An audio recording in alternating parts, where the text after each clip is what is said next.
Hello soul family, hub of divine arts में आप सबका हार्दिक स्वागत है। चलिए आज हम जानते हैं कि अगर आपके पार्टनर और आप नो कांटेक्ट सिचुएशन में हो, लेस कांटेक्ट में हो, तो क्या इस रिश्ते में फ्यूचर है आगे? क्या आपको इस रिश्ते में रहना चाहिए या नहीं रहना चाहिए? क्या आपको उनकी वेट करनी चाहिए या नहीं करनी चाहिए? ये देख लेते हैं और उनका अगर नेक्स्ट एक्शन आने वाले हैं तो क्या है वो भी देखेंगे। और अगर आप चैनल पर नए आए हैं तो मेरी चैनल को लाइक एंड सब्सक्राइब कर लीजिए ताकि आने वाला ऐसे ही रीडिंग्स आपको मिलती रहे। अगर आप free online tarot card reading का कोर्स करना चाहते हैं तो आप मेरी चैनल पर मैंने प्लेलिस्ट बना कर रख दिया है, आप वहाँ पर जाकर अपने और अपने परिवार के लिए फ्री में टैरो कार्ड रीडिंग कोर्स करके खुद ही अपना प्रेडिक्शन कर सकते हैं। तो चलिए स्टार्ट करते हैं रीडिंग। जो भी मेरे व्यूवर्स हैं उनके पार्टनर की करंट फीलिंग्स क्या है, going with the flow, transformation. मेरे जो भी पार्टनर हैं उनकी करंट फीलिंग्स, व्यूवर्स के पार्टनर की करंट फीलिंग्स क्या है, अवेयरनेस।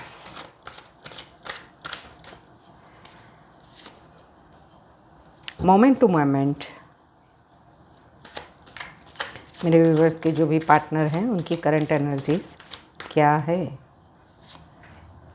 क्रिएटिविटी। यहाँ पर मुझे ऐसा लग रहा है कि आपके पार्टनर जो है वो अभी तो फ़िलहाल कोई एक्शन लेते हुए नहीं दिखाई दे रहे हैं। वो अपनी ही धुन में चले जा रहे हैं, या फिर आप दोनों के बीच में कुछ तगड़ा वाला झगड़ा हुआ था पीछे, तो वो यूनिवर्स की मर्जी से ही हुआ है और वो अपनी कमी कमज़ोरियों पर वर्क करते हुए मुझे दिखाई दे रहे हैं। कुछ मेडिटेट वगैरह करते हुए या फिर स्पिरिचुअली अवेकन होते हुए मुझे दिखाई दे रहा है। अवेयरनेस का कार्ड उसे ही क्लियर कर रहा है कि वो अपनी, क्योंकि मुझे यहाँ पे आप है ना कहीं स्पिरिचुअल जर्नी में हो ऐसा ही लग रहा है। तो स्पिरिचुअल जो आप सोल जर्नी में हो उसके लिए ही ये ट्रांसफॉर्मेशन आए, उसके लिए ये डिवाइन का इंटरवेंशन था कि आप लोगों के बीच में कुछ तगड़ा वाला ऐसा झगड़ा हो ताकि आप कुछ ऐसा करें फ्यूचर में जो पर्पस के लिए आपको डिवाइन ने धरती पर भेजा है। मोमेंट टू मोमेंट, यानी कि वो अभी बहुत संभल के, पीछे कुछ तो ऐसा हुआ है आप दोनों के बीच में जिस वजह से वो कुछ क्रिएट तो करना चाहते हैं बट अभी बहुत ही संभल कर चल रहे हैं। और उनकी अभी जो करंट एनर्जीज है वो बिल्कुल he going with the flow वाली है, यानी कि जैसे चल रहा है वैसे वो चलते जा रहे हैं। कोई मूवमेंट मुझे यहाँ पे दिखाई नहीं दे रही है। चलिए अभी एक एक कार्ड को हम क्लियर करते हैं। गोइंग विद द फ्लो क्यों आया, गोइंग विद द फ्लो क्यों आया, यूनिवर्स मुझे बताएं। गोइंग विद द फ्लो क्यों आया, गोइंग विद द फ्लो को क्लियर किया है 4 of wands and the hangman.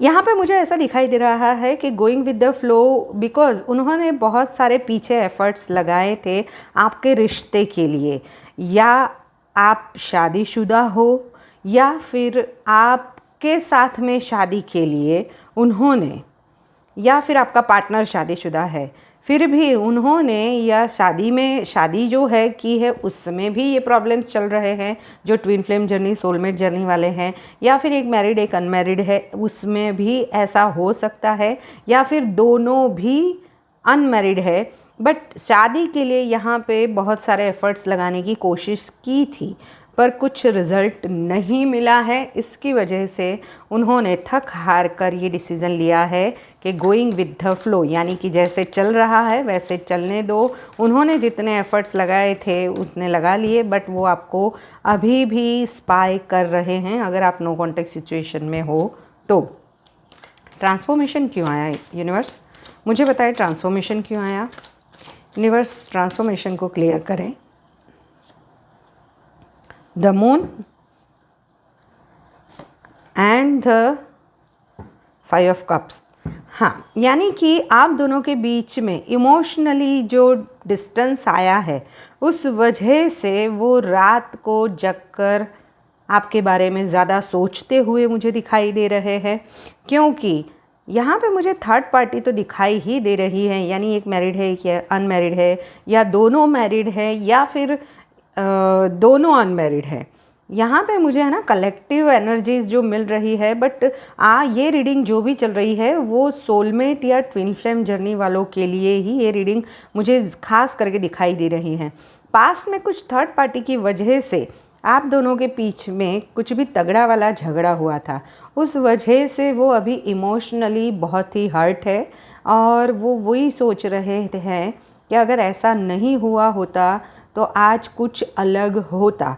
Third party की वजह से ही आप दोनों के बीच में तगड़ा वाला झगड़ा हुआ है, और बट वो डिवाइन इंटरवेंशन से हुआ है। इसके लिए इसमें आपको बिल्कुल ही नाखुश होने की ज़रूरत नहीं है। अवेयरनेस क्यों आया यूनिवर्स, मुझे बताएं। अवेयरनेस क्यों आया है यूनिवर्स, क्लियर करें। अवेयरनेस को क्लियर किया है द किंग ऑफ पेंटिकल्स ने और द 9 ऑफ कप्स ने, यानी कि उन्हों को अभी अवेयरनेस उनमें आने लगी है कि उन्हें सिर्फ़ और सिर्फ मटेरियलिस्टिक चीज़ों के पीछे नहीं भागना है। क्योंकि शायद ऐसा भी हो सकता है कि आप दोनों के बीच में कुछ मटेरियलिस्टिक चीज़ों को लेकर भी प्रॉब्लम्स हो, शायद हस्बैंड वाइफ है तो भी, या फिर एक मैरिड एक अनमैरिड है तो भी, या फिर दोनों अनमैरिड है तो भी। तो उन्हें अभी अवेयरनेस आने लगी है धीरे धीरे। उन्होंने जब भी स्पिरिचुअली वर्क किया है, मेडिटेशन किया वगैरह किया है, उस वजह से तो अभी वो थोड़े से इमोशनली सेटिस्फाइड तो होते हुए मुझे दिखाई दे रहे हैं।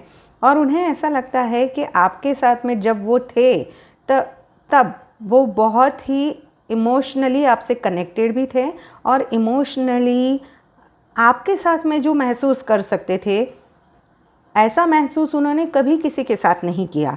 ये उनको डीप डार्क उनकी फीलिंग्स है, उस वजह से वो अभी से थोड़े लेजीनेस यानी कि अपने ही मी टाइम में गुजारते हुए, या फिर ज़्यादा पैसों के बारे में सोचते हुए वो ज़्यादा दिखाई दे रहे हैं, या फिर अपने वर्क पे ज़्यादा फोकस कर रहे हैं। अगर थर्ड पार्टी आप दोनों के बीच में है तो थर्ड पार्टी के लिए उनके पास टाइम नहीं है, ये भी दिखाई दे रहा है। वो सिर्फ़ और सिर्फ आपके बारे में सोच रहे हैं और अपने धंधे पर या फिर अपने बिजनेस, काम, पढ़ाई जो भी है उस पर वर्क करते हुए दिखाई दे रहे हैं। Moment to moment, ace of swords, moment to moment को क्लियर किया है ace of swords and ace of pentacles ने। यानी कि यहाँ पे मुझे ऐसा लग रहा है कि आप दोनों के बीच में उनको अभी थॉट्स में क्लैरिटी आ चुकी है कि उन्हें कैसे आगे बढ़ना है और नई शुरुआत कैसे करनी है। उनको ऐसा है कि बस कैसे भी हो आपके साथ फिर से वो कनेक्ट होना चाहते हैं, और उन्हें लगता है कि आपके साथ में ही जो सुकून है, जो एक फीलिंग होती है ना अपनेपन वाली, वो आपके पास ही मिलती है। तो उन्हें नेक्स्ट न्यू बिगिनिंग तो करनी है, बट वो सोच रहे हैं कि इतना कुछ होने के बाद आपको नॉर्मली जो इस रिश्ते में ऐसा कोई नहीं करता है, वैसा कुछ ऐसा आपके साथ में मिसबिहेव किया गया है, उस वजह से वो डर रहे हैं कि वो कैसे आए, आपसे कनेक्ट कैसे करे। उस वजह से वो देख भी रहे हैं कि नई शुरुआत करना तो चाहते हैं, बट आपके पास चाहते हुए भी नहीं आ पा रहे हैं। क्रिएटिविटी क्यों है यूनिवर्स, क्रिएटिविटी को क्लियर किया है 2 of wands and the page of cups. उन्हें अभी, और बॉटम ऑफ द डेक है किंग ऑफ वॉन्ड्स, यानी कि उन्हें अभी है ना क्लैरिटी मिल चुकी है कि आप दोनों के बीच में उन्होंने डिसीज़न ले लिया है। उन्हें अपनी गलतियों का एहसास हो चुका है कि उन्होंने आपके साथ में जो गलत किया उस वजह से वो अभी बहुत सफ़रिंग में है, और उन्हें उस सफ़रिंग से बाहर कैसे भी करके निकलना है और आपके साथ में ही आगे बढ़ना है। ये माइंड उन्होंने क्लियर ऑलरेडी कर चुका है, बट उनके मूड्स बहुत स्विंग हो रहे हैं, उनके इमोशंस भी बहुत स्विंग हो रहे हैं। कभी बहुत पॉजिटिव सोचते हैं, कभी बहुत नेगेटिव सोचते हैं, बट वो आपको स्पाई भी कर रहे हैं। आप कहाँ जा रहे हो, क्या कर रहे हो, किधर हो, किससे बात कर रहे हो, यानी छुप छुप के आपको वो स्पाई कर रहे हैं। उन्होंने डिसीज़न तो ले ही लिया है कि आपके साथ में ही आगे बढ़ा जाए।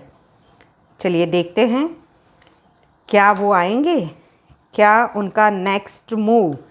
वैसे तो यहाँ पे क्लियर हो चुका है, बट क्या वो वापस आएंगे? आएंगे तो कब तक आएंगे? क्या मेरे व्यूवर्स जो भी देख रहे हैं रीडिंग्स, उनके पार्टनर क्या नियर फ्यूचर में वापस आएंगे? यूनिवर्स मुझे बताएं। ओह, नाइट ऑफ वांड्स, यानी कि वो एक्शन लेने के मूड में है ही, और बहुत जल्द आपके पास वापस आ रहे हैं, बहुत ही जल्द। घोड़े की तेज़ी से दौड़ते हुए वो आपके पास वापस आ रहे हैं। मूवमेंट उन्होंने ले ली है और उन्होंने डिसाइड कर लिया है कि वो कैसे भी करके, अब तक वो वेट एंड वॉच कर रहे थे। उन्हें ऐसा लग रहा था कि आपके और उनके रिश्ते में जितना उन्होंने इन्वेस्ट किया है उतना आपने इन्वेस्ट नहीं किया है, और कहीं ना कहीं थर्ड पार्टी की वजह से भी आप दोनों के बीच में जो झगड़े हो रहे थे उसमें उन्हें बिल्कुल क्लैरिटी, मेंटल क्लैरिटी आ गई है, और वो मोमेंट चाहते हैं जो आपका रिश्ता रुक गया था वहाँ पर आप, वो बहुत ही तेज़ी से दौड़ते हुए आपके पास आ रहे हैं। यहाँ की जो एनर्जी से उस हिसाब से मुझे ज़्यादा से ज़्यादा 12 घंटे, 12 आवर्स या फिर 12 दिन के अंदर, यानी 12 आवर्स या 12 दिन के अंदर आपके पास वो 100% वापस आएंगे। यानी कि नेक्स्ट मून से पहले, फुल मून से पहले आप दोनों का पैचअप होना ही है और हो ही जाएगा। चलिए देखते हैं कि आपके लिए यूनिवर्सल मैसेजेस क्या हैं। यूनिवर्स मुझे गाइड करे, मेरे व्यूवर्स जो भी मेरे देख रहे हैं उनके लिए गाइडेंस क्या है, यूनिवर्सल गाइडेंस क्या है, मुझे बताएं। You are ready? यूनिवर्स भी बोल रहा है क्या आप रेडी हो? क्या आपने अपने पर वर्क किया है? वो आने वाले हैं आपके पास कमिटमेंट लेकर। आस्क योर एंजल्स, यानी कि अगर आप जिस भी भगवान को मानते हो उनसे आप प्रे कर लो कि आगे जो भी होगा क्या वो मेरे लिए सही होगा या नहीं। पास्ट की बातों को लेट गो करने की ज़रूरत है। आपको कुछ ना कुछ तो लेट गो करना ही पड़ेगा, तभी इस रिश्ते में आगे मूवमेंट आएगी। ये यूनिवर्स का मैसेज है। कॉम्प्रोमाइज़, आपको कॉम्प्रोमाइज़ भी करना पड़ेगा किसी भी चीज़ में। अगर आप एक मैरिड एक अनमैरिड है या फिर दोनों मैरिड है, फिर भी आपको किस किस चीज़ों में कॉम्प्रोमाइज़ करके, लेट गो करके आगे बढ़ोगे तो ही सक्सेस आपको इस रिश्ते में मिलने वाली है। तो ठीक है, चलो ऐसी ही वीडियो को देखने के लिए मेरे चैनल को लाइक एंड सब्सक्राइब कर लीजिए। Okay, till then bye bye.